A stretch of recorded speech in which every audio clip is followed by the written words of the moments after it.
Okay, welcome to lecture number 11 on the mobile application development. We all have started with something called as the intents and layouts, out of which we have completed the layouts part, and we just started with the intents, and in the intents, we have specifically seen the explicit intents. So let's start with the today's lecture.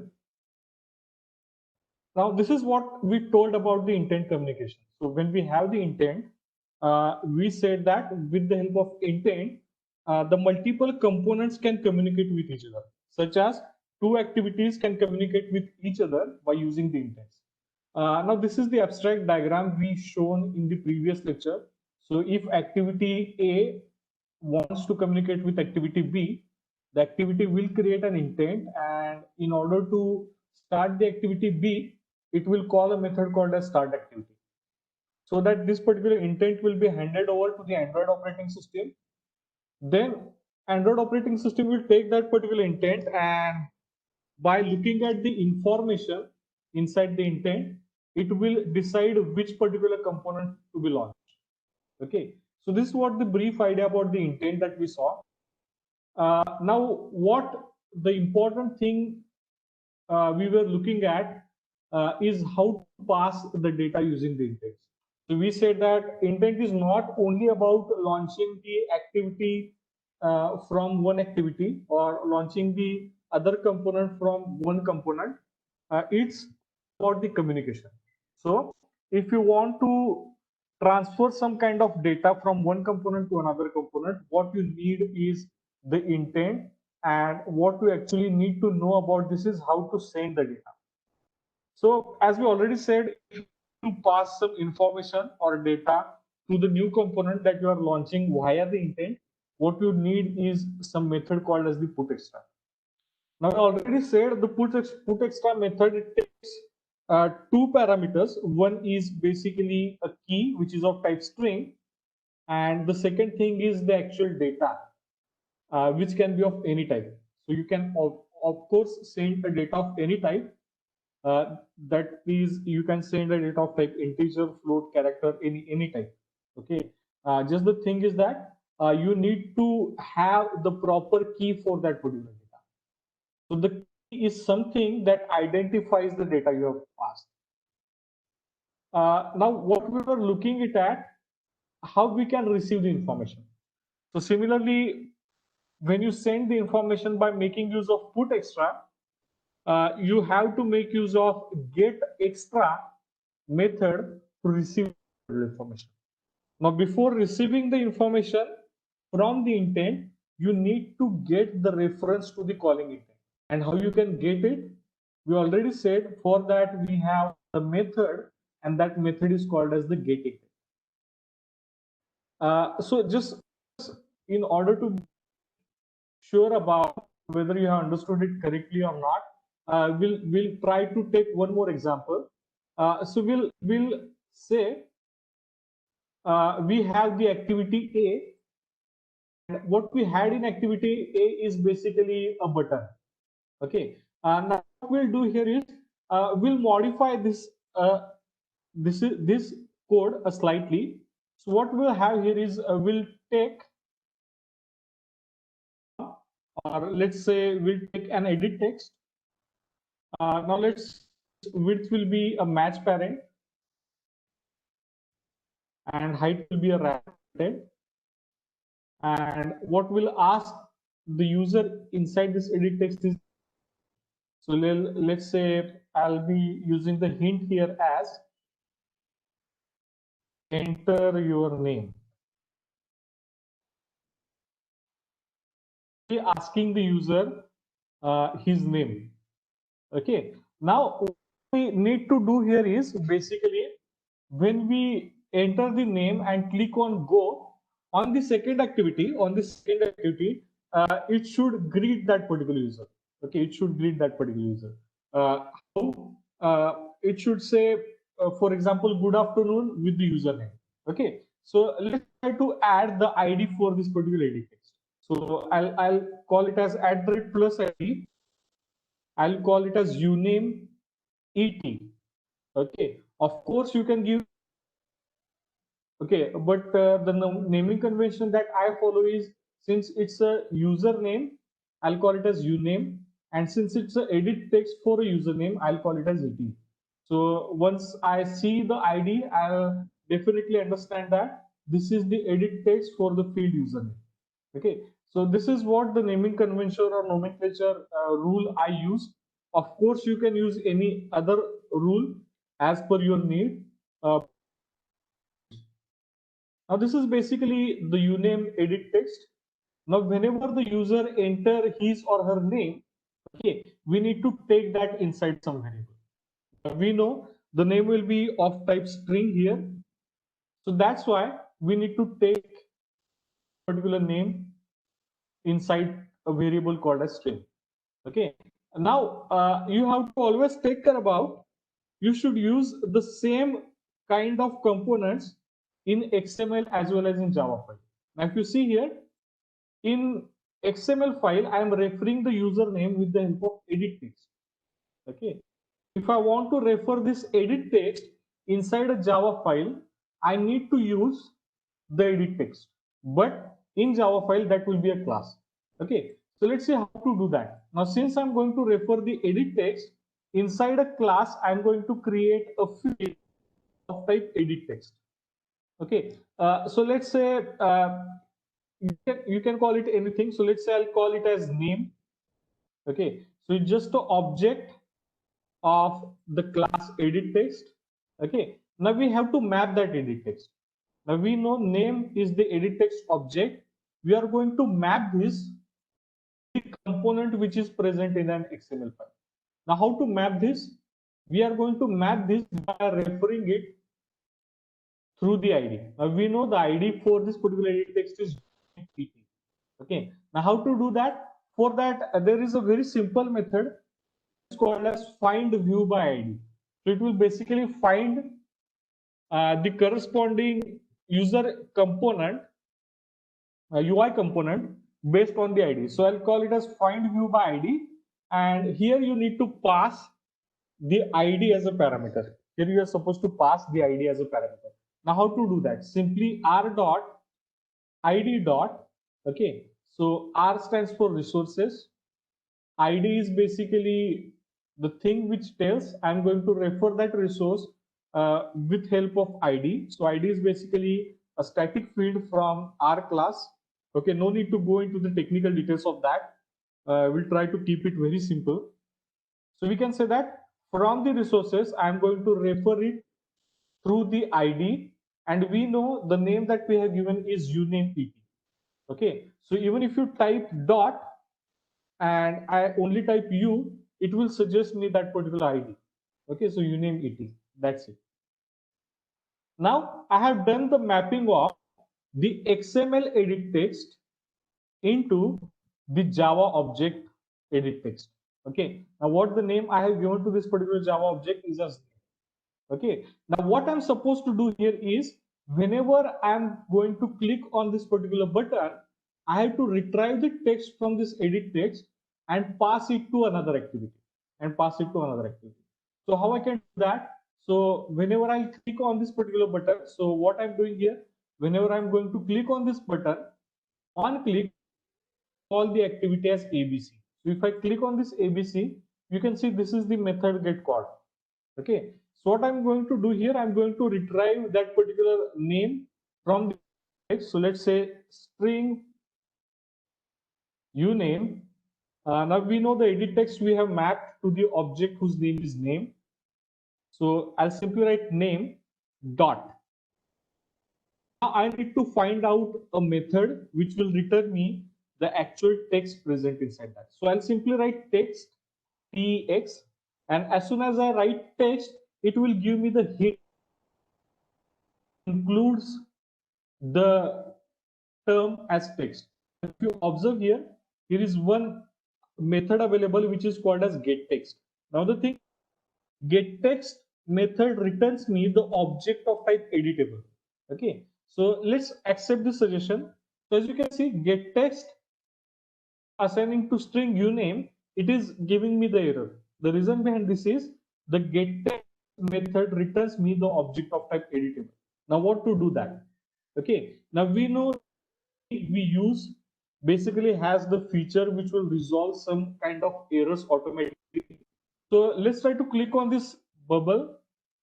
Okay, now if you see, change the variable uname type to editable. Of course, we don't want to do that. The uname should be in type of string.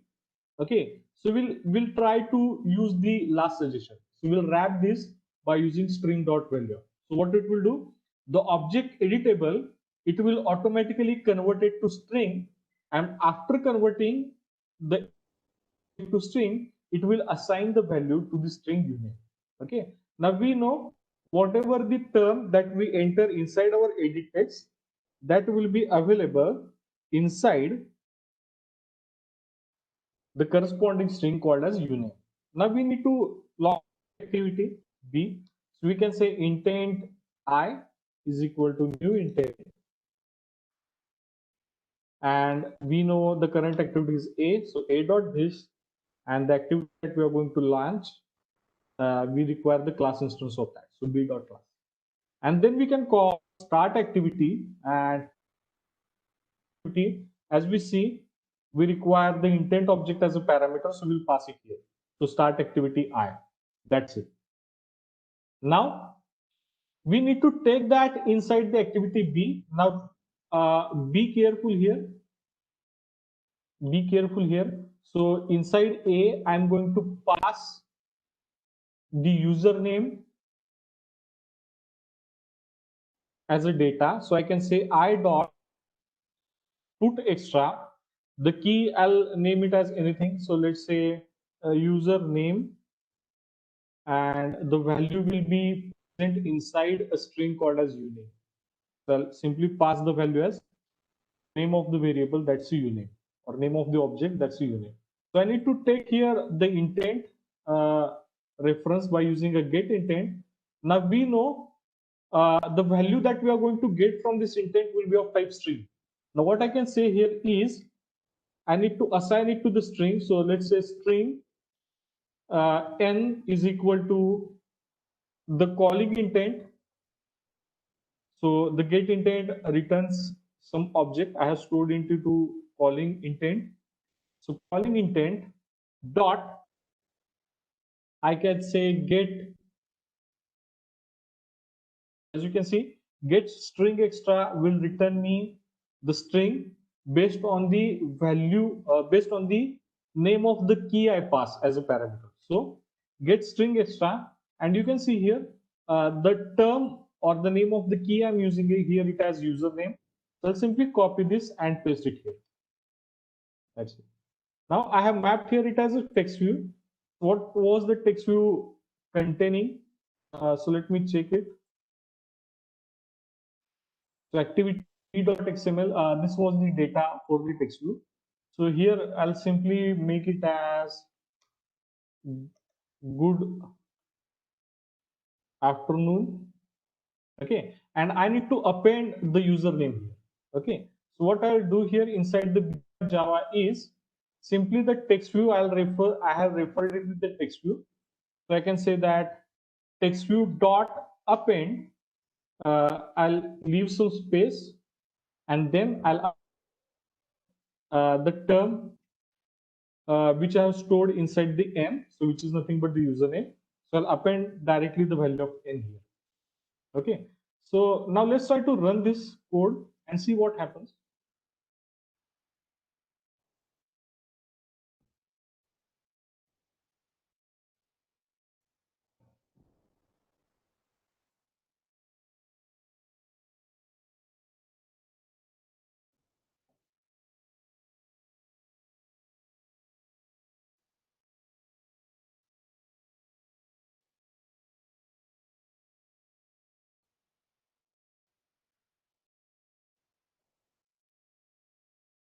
As you can see, it's installing the app and it has launched the app. So I write my name. So I have written my name Ajay, and once I click on go, it will say good afternoon Ajay. Okay, so this is what we can make use of the intent to transfer the data as well. So suppose if I write my full name, okay, and click on go, Say good afternoon, Jacob. So this is what the transferring of data via intent looks like. Okay. So if you have any doubts in this particular of how to transfer the data by making use of intents, please ask. So I'll be allocating 2 minutes. If you have any doubts, just think on this and please ask if you have any doubt if you have in this transferring of data in intents. If not, we'll proceed further. So just take 2 minutes, think on this, and if you have any doubts, please ask in the chat box. Yeah, if anyone has any doubts, just think on this and please ask.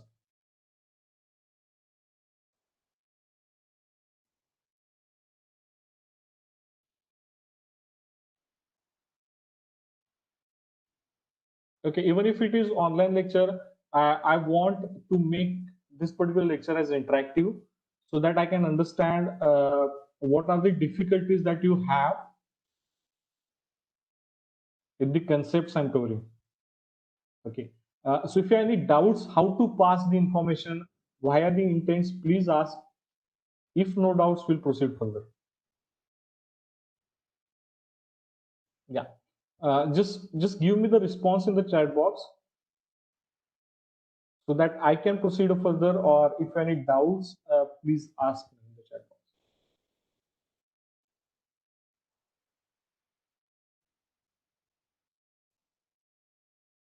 Yeah, anyone? Yeah, should we proceed further?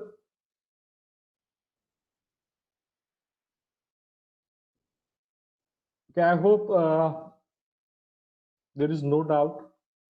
Okay, so we'll proceed further. So this is what we did about the receiving the information via the intent. Again, this I don't know whether we have created this example or not. I think we have created this example in last session. Yeah, so have we created this example in the last session? A splash screen. Whether we done with that?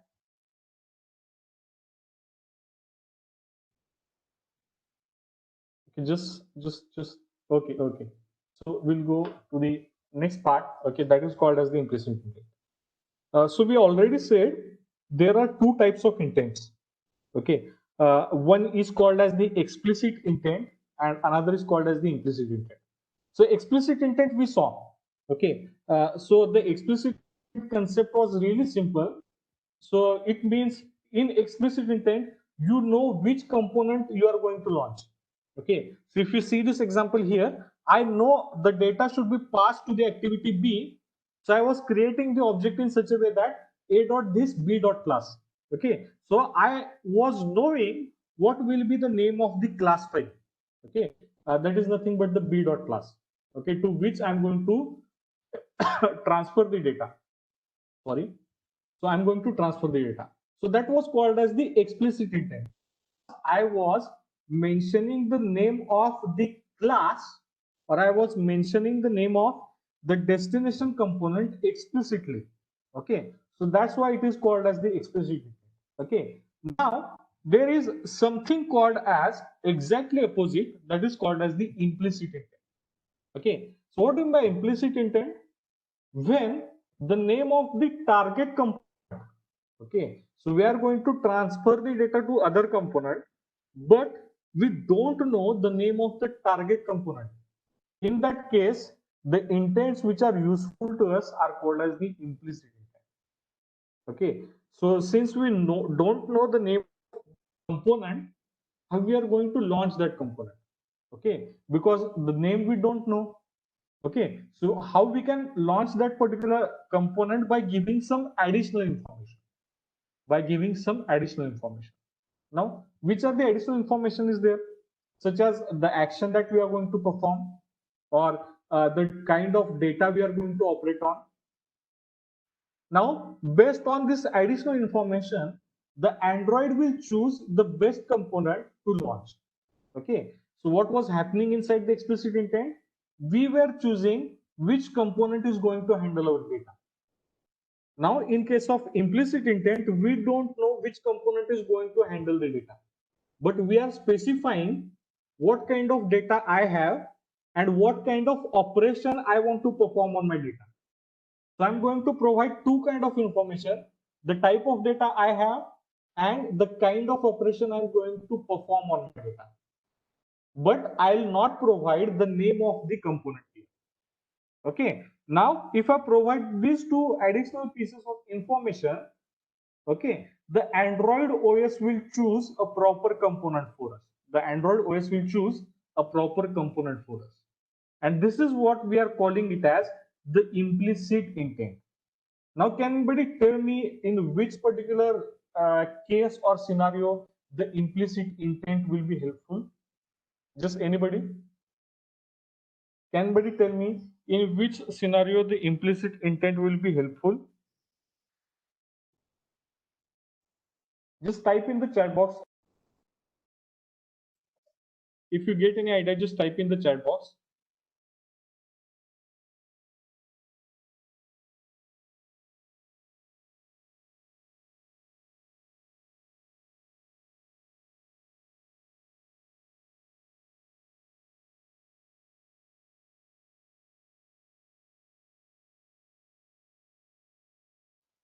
Hello? Yeah, sharing the image via Gmail. But in this case, I know the name of the app. Na? So Kaushik says that I can share the image via Gmail. I can use the implicit intent there. But here I know the name of the destination app. That's a Gmail. I know the name of the destination app, Gmail. I can make use of the Gmail name here. Anyone? Online payment in another app. Okay, okay. So Reshma is saying online payment in another app. Okay, let me give you an example. Okay, suppose if you want to suppose if you are creating an app where you are supposed to open your website. Okay, let's say if I have created this particular and what I have in this particular app is, okay, so here rather than having the go button, what I can say here is visit our website. Okay, visit our website. Now what we want to do here is whenever user will click on this button, okay, so suppose my website is abc.com. Okay, so what I'll do here is whenever the user will click on this particular button, I want the user should view the corresponding website. So let me remove this all redundant or unnecessary code. Okay, so what here is whenever user views this particular button, I want to open the website. Okay, now can you tell me what will be the app to open the website? What will be the app to open the website? Or the app or the kind of app in which we open the website? What kind of the app will be called as?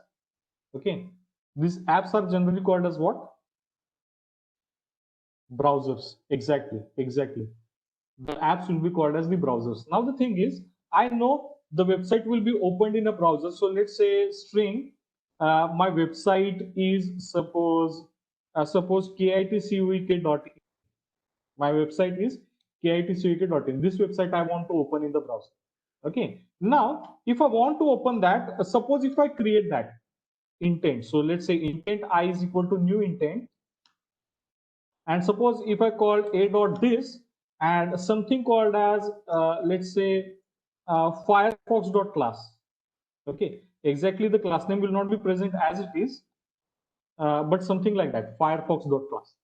Now what will be the problem? Now I'm making one prediction that I'm going to open my website through the browser or through the application browser whose class name is Firefox. It means whichever the user who is going to install the app on their mobile need to have which browser on their mobile?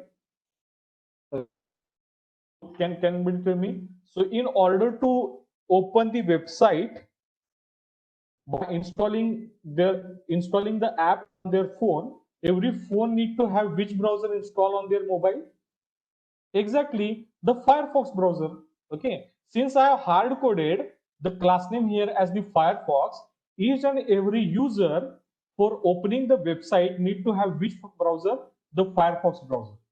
Now the thing is, not each and every mobile phone is going to install the Firefox browser. Okay, uh, some mobile phones may have the Chrome browser. Some mobile phones may have the Firefox browser. Some mobile phones may have the custom browser. Some mobile phones may have suppose the other browser. Some may have suppose the Tor browser. So the thing is that in order to open the website, you need to have the apps which are of type browser, where you cannot specify the exact application name to open your data. Okay, are you getting it? Okay, there may be some need where just specifying the name of app will not be sufficient, because that app might be installed on the user's device, okay, or it might not be installed. But the thing is that instead of the specific app, the same kind of app might be installed which has the other name. Okay, so it may be possible that if I give the Firefox name here, the user may not have the Firefox, but it will have the Chrome. It means even if the user has the Chrome, this app will not work on that particular user's mobile if I use the explicit intent. So just I have to say that don't use the specific name of the application, just make use of the type of the application.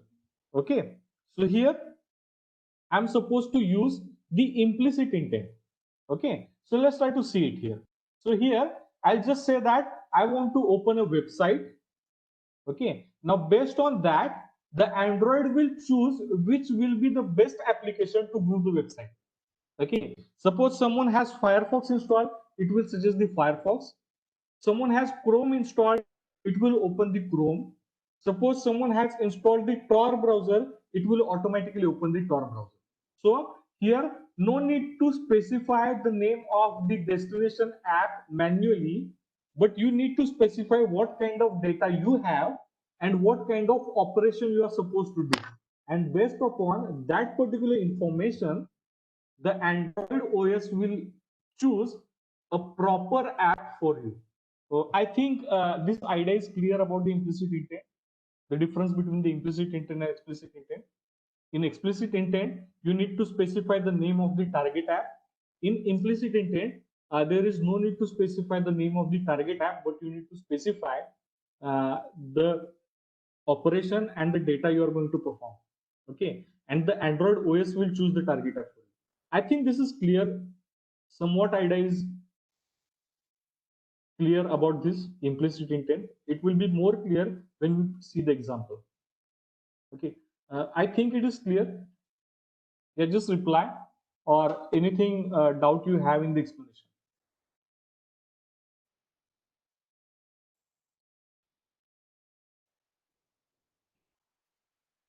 Any doubt you have in explanation, please ask if any doubt till now. It will be more clear when we see the example. Okay, so we said that implicit intents, we need to specify some additional information. Now, what are the additional information pieces that we have to show here? Now, the first additional information that we are supposed to specify is action. Okay, action. Now, in order to understand that, let's create a project first of all. Let's create a new project. And here we'll be choosing an empty activity. Then click on next. And here we'll be calling it as implicit demo. We'll be calling it as the implicit demo. And let's click on the finish. Yeah, so till the project builds, let's try to see it. So first additional information that I have to specify is the action. Now, what does the action mean? Action means what kind of operation you want to perform on the data. Okay, so what are the operations? For example, when I say you are supposed to visit a website, okay, now when you are visiting a website, it means you are viewing the web page. So the corresponding action is called as action underscore view.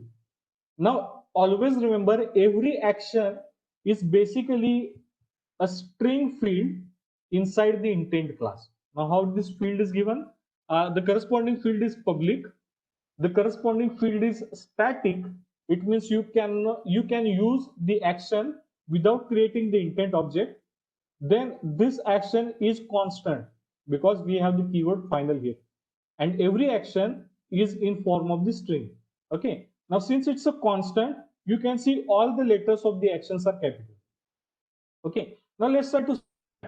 Okay, so here I have one activity, that's a main activity.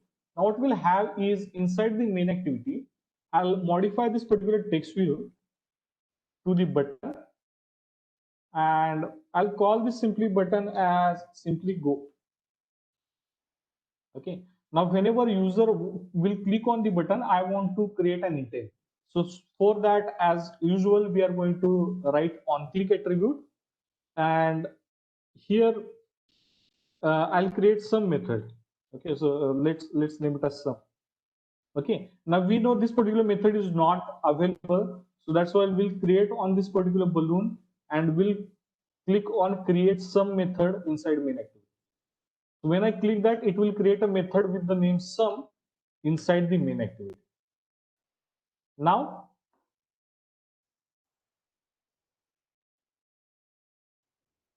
now we have this particular method. Now we have make use of the action. Okay, so let's try to see here. So let's try to see what will happen if I use action underscore dial and how to use that. Okay, now we are going to see the implicit intent. Okay, now we'll create intent I. This is a reference is equal to new intent. Okay, now the thing is in explicit intent, I was writing dot this and b dot class, something like that, because we were knowing the name of the destination activity. But here in this case, I don't know the name of the destination activity. So I'll simply create a plain intent with this. So intent I is equal to new intent. That's it. That's it.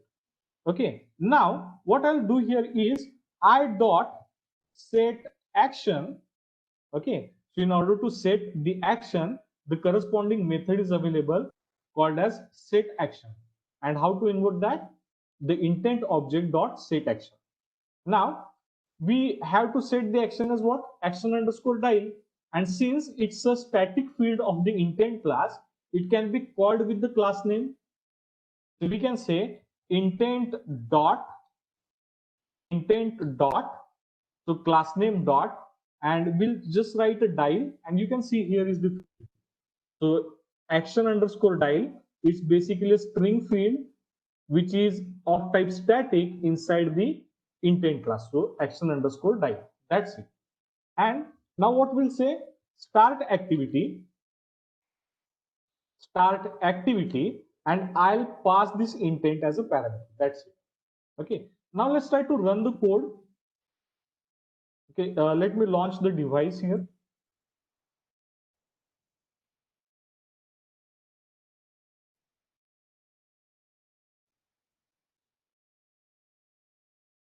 So what I did is, since I don't know the name of the dialer activity, I just specified the action. Action means what operation I'm supposed to perform with the corresponding data.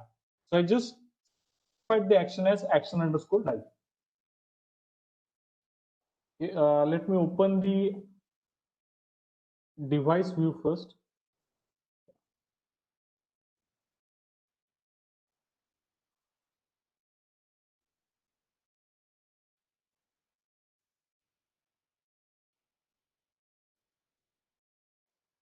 So let's wait till it opens.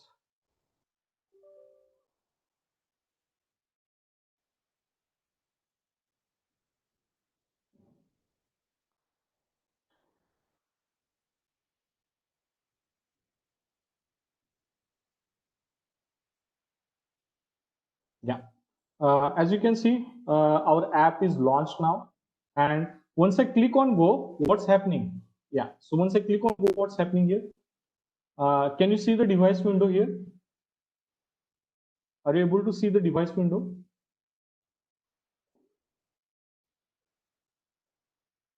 Okay. Yes. So you can see here, since I use the action underscore dial, the Android will automatically giving me the suggestion either to use a built-in dialer from the Android OS, or you can use a different app that is called as Truecaller. Now, if you observe the code here, I haven't specified a built-in dialer's name, or I either haven't specified the name of the Truecaller. I just specified what I want to do with the data is I want to dial the data. And as soon as I click on the button, it will automatically see which are the application installed on this mobile which supports the dial action. And after the scanning all the apps, the Android OS will come to know that there are only two apps that exist on my current device which supports the dial action. Which are those apps? First is the dialer and another is the Truecaller. Okay, so you can choose anything. You can choose anything. So I can choose a phone, and if I choose the phone, here you can see. Okay, as soon as I choose the phone, it will launch the dialer of the phone. Okay, now let's try to change the action. Let's try to change the action and see what will happen. So what are we have? So first is the dial. Okay, now let's try to choose the action as action underscore view. Suppose action underscore view. Okay, so intent dot action underscore view. Okay, now let's try to run the code. Okay, let's try to run the code. So what I did here, just I have modified the action from action underscore dial to action underscore view. Now if I click on go, here you can see there are lots of suggestions available from the Android. The reason behind this is when I say dial, the action is specific. The action is specified. That is, I'm going to dial a number. But when I'm going to set the action as action underscore view, the Android doesn't know what actually you want to view. Whether you want to view a web page, whether you want to view a contact, whether you want to view an image, whether you want to view a video, or whether you want to view an MP3. Okay, so there are lots of options available with the view. Okay, so sometimes specifying action is sufficient, but sometimes specifying only action is not sufficient. We need to give some more information. Okay, now what is this more information? That more information is basically called as the data. That is basically called as data. So it specifies what kind of data you are going to operate on. Okay, so what we said, action specifies what operation we are going to perform the data. So action is nothing but the operation, and data is nothing but the operation that we are going to do, on which data we are going to do that operation. That data is specified with the help of data. Now, what are the important things that you have to remember about the data is, so the first thing is the data specifies the data to be operated on. The data specifies the data to be operated on. Here the operation is specified by the action, while the data on which the operation should be performed is specified with the help of data. Now the second and the very most important thing is whatever the data you are going to provide, that data must be in the URI object. This is the most important thing. Whatever the data you are going to specify, that data must be in terms of the URI object. URI stands for the Uniform Resource Identifier. We all know that. Okay. Now, what are these some standard URI available? Okay, so these are the some standards URI available. So let's try to use it one by one. First, I'll use http://. Okay, this. So what I'll use here is I want to view a data. Okay, so action means I want to view a data. Now, which data I want to view? Okay, so for that, I need to use a method set data. I need to use a set data. And if you observe carefully, the set data method requires the argument of type what? URI. So I'll simply make set data and I'll simply write here it as http:// let's write here something it as kitcoek.in. Now you will see a red underline here. Now can anybody tell me why this is red underline? Why the red underline is present here? Just anybody? Why the red underline is present here? Exactly. The red underline present here because we already said the set data requires the argument of type URI. Okay, but we have provided a string. And if you point the cursor here, it will say that the required type is URI. You can see clearly here. Okay, the required type is URI, and what type we have provided? We have provided the string. Okay, so no need to worry about it. Again, we have this particular balloon here. Okay, so if I go here and if you press Alt Enter, okay, it will give me the suggestion or the balloon which says that wrap using URI.parse. Now, if you click on that, it will automatically wrap the corresponding string into the URI.parse, which means it will parse the corresponding string into the URI object. Now let's try to run the code.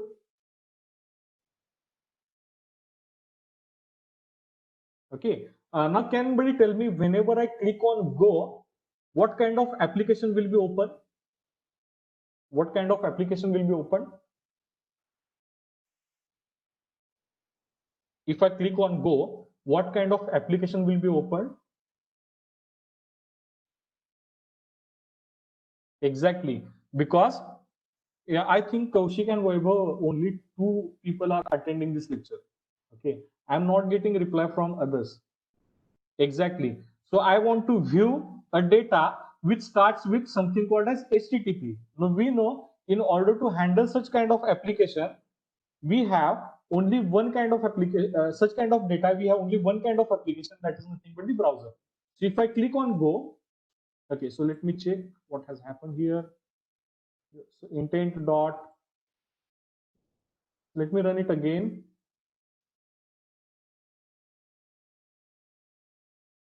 If I click on go, yeah, so it's basically, it is saying the application is stopped. Now, whenever such thing occurs, you need to know this is an exception. You can see the exceptions, you can see it inside the logcat. So I'll go into the logcat and I'll simply clicking on the exception. Okay, so I'll searching.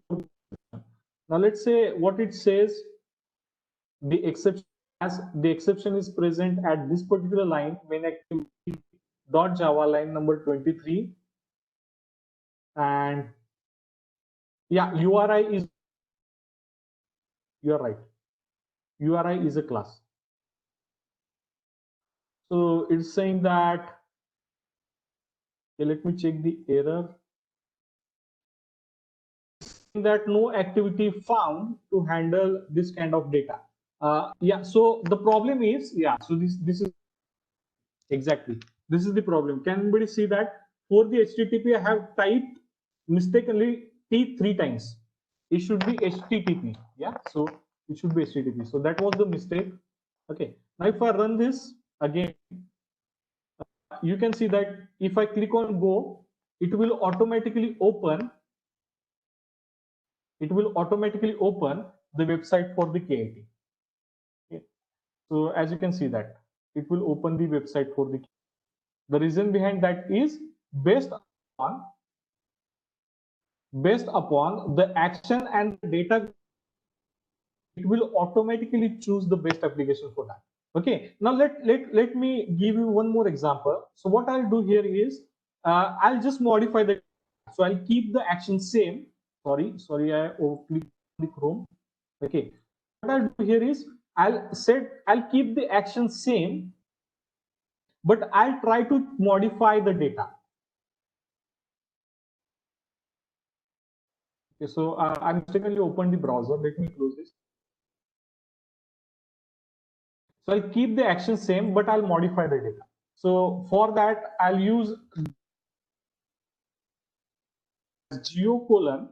Okay, let me write as 16.757547 comma 74.521475. That's it. Okay. Now, can anybody tell me what this URI will denote? What this URI will denote? Exactly. So geo stands for, it will denote the geolocation, where the first parameter is basically a latitude and the second parameter is basically a longitude. Okay. So geo colon latitude comma longitude. Now the action is same, just I modified the data. Now when the URI was HTTP, it was opening the browser. Now here we have the modified URI, and if I click on go, this time you can see it will open which app? It will open the map apps. Okay, now this is what the implicit intent means. I'm not specifying the name of the destination activity, rather than I'm providing the additional information. Additional information means what? What I'm going to do with this data and what kind of data I have. And based upon this additional information, the Android is choosing the best app for us. Okay, this is what the implicit intent is.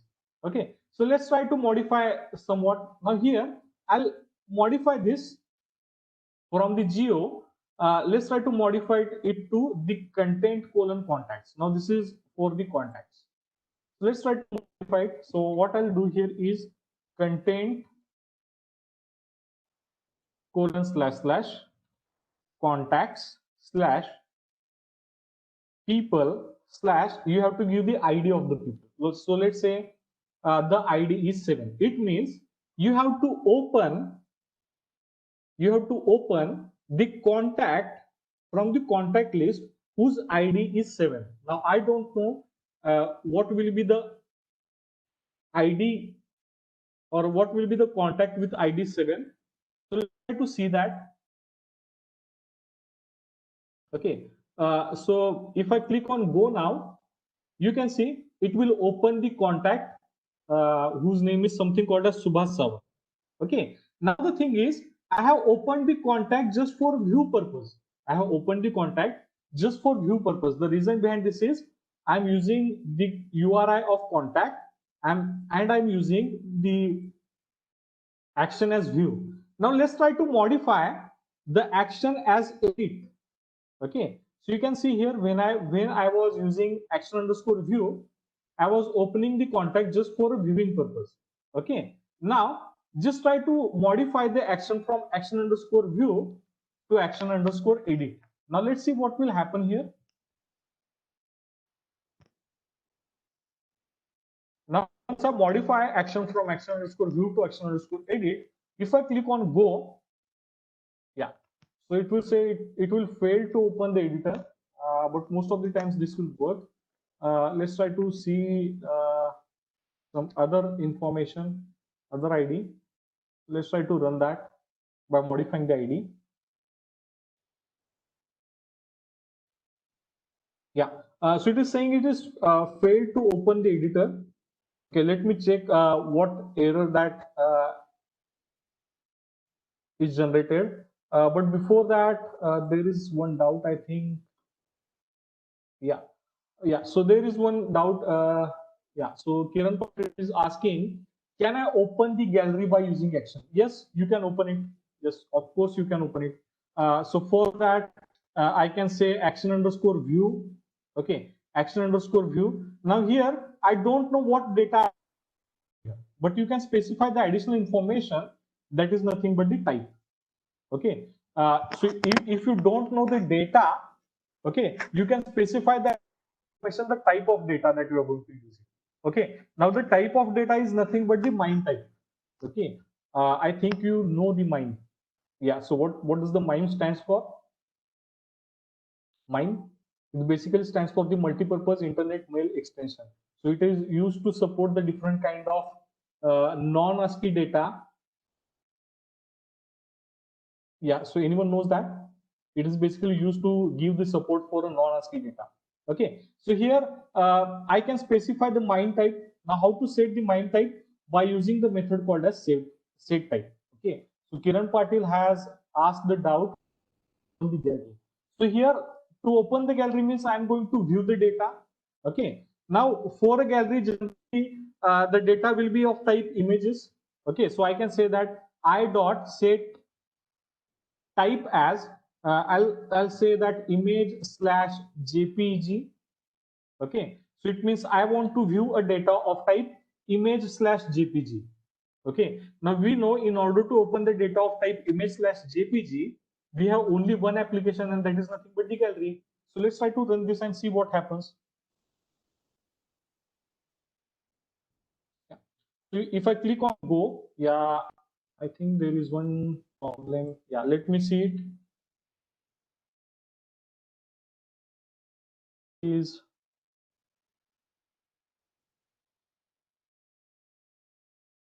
at main activity 20 image slash jpg, not images slash jpg, it's a image slash jpg. Yeah, so there are lots of spelling mistakes, sorry for that. Now let's try to run it again. Yeah, so let me try to run it again.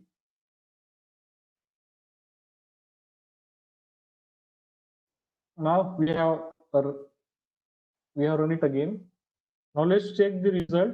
Now if I click on go, on the gallery, you can see it will open a gallery. I think, Kiran, I clear your doubt. Kiran, whether the same doubt you wanted to ask or anything else. Okay, so I think I cleared your doubt. Okay, thank you, Kiran. So this is what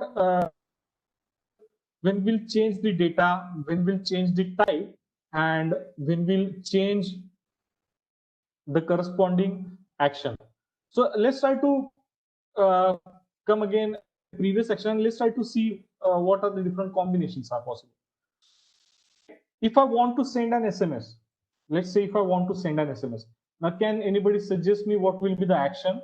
Okay, so I'm providing you the actions here. Okay, now can anybody send in the chat box what will be the action I need to use for sending the SMS out of the actions present here?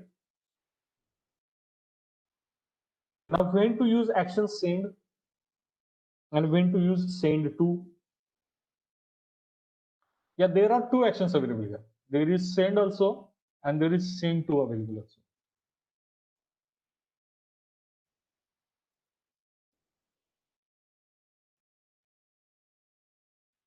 Anyone? Exactly. So we require what? Send to. Okay, most of the times when we are supposed to send some additional data, such as suppose if you are going to send the image via WhatsApp, suppose if you want to send an audio via Bluetooth. Okay, in order to such kind of files, you can make use of action underscore send to send. And if you want to send a message to a specific contact or to a specific person, can make use of action underscore send to. Okay, so how to send an SMS? Let's see here. So I dot set action as intent dot action underscore send to. Okay, now I have to specify a telephone number to that. So I can say I dot set data, and how to specify a telephone. For a telephone, the data is TEL colon. Okay, so for telephone, the data is TEL colon. Okay, now here you can see TEL colon. Let's say I'll write my, I'll write some temporary number 1 2 3 4 5. Okay, now again the problem is I dot set data. I have passed the string here, but I need to have the parameter in form of the U. So I'll simply press the Alt Enter and will wrap it by using URI.parse, and then I'll call start activity I. So let's try to what will happen. Now since I'm going to send it on telephone, if I click on go, so yeah, so this is so it will say that the app will stop because it is unable to find the corresponding intent. Okay, so for that we have to use, sorry, so for SMS we have to use the action as SMS2. Let's see the action data. So for that we need to use SMS, and if I click on go, you can see now it will open the SMS app. Okay, now the thing is, here it is opening the SMS app with some blank message. So if I remove this, yeah, so let me remove this. So if I click on go, it is opening the SMS, but the body is blank.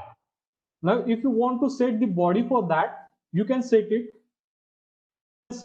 by using the put extra. So I put extra, and here the extra key will be SMS body, and whatever the text you want to write, that will be passed as the second. So let's say this is Android lecture 11, and then we'll try to run our code.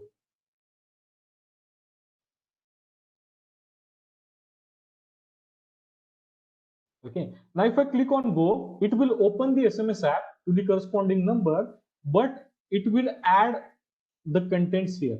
It will add the contents here. Now what the content says, this is Android lecture 11. Now why it is adding these contents here?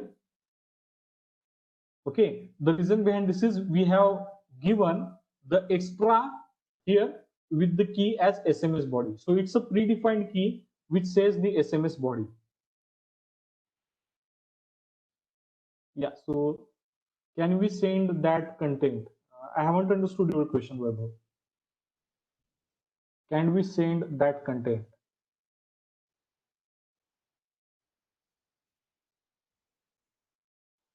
Yeah, in order to do that, we have to click on the send.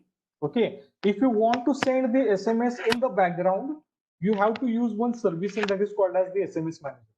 Okay, with the help of